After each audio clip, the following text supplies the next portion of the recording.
Welcome back to the videos on preparing for the job interview. Just a couple of tips left. First of all, it's important these days to check your online life.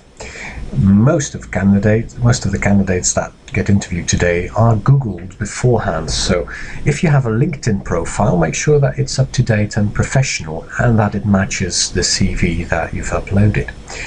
And then of course there's Facebook and other blogs and sites.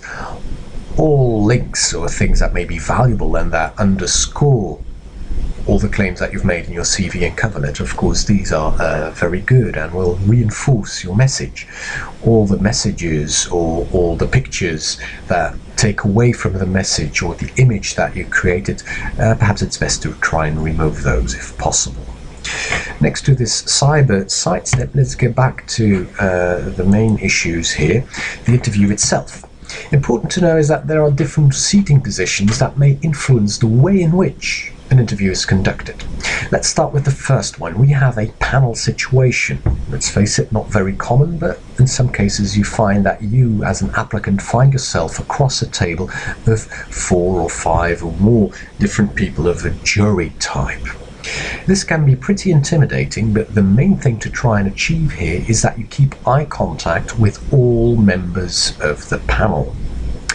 That includes people that do not give positive feedbacks. Sometimes there's somebody that seemingly is playing a good cop and that is going to nod a lot and is going to encourage you to talk on, and there's going to be a bad cop, perhaps somebody is going to disapprove what you say. Mine shows that through staying silent, looking the other way, rummaging through some papers, etc.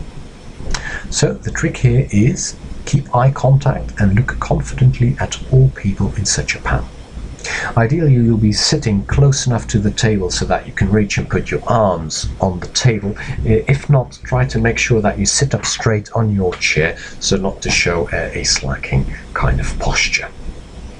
Another seating arrangement is a so-called collaborative approach, where this may be the applicant and this may be the seat of the recruiter, and you're sitting at right angles of one another. In this situation, what you quite often have is that you can take the table, you can put your arms, your notes and your pen on the table, and that you look at one another from a 90 or 45 degree angle. It's a good situation that will allow you to copy body language, but we're going to come back to that in our next tip. Finally, you've got the traditional facing setup where both people are sitting across from a table. In case the table is wide enough, both people will be able to simultaneously take the table and put their hands and arms on the table. If, however, the table is a bit smaller, you may be a bit intimidated by being too proximate to one another when you lean over.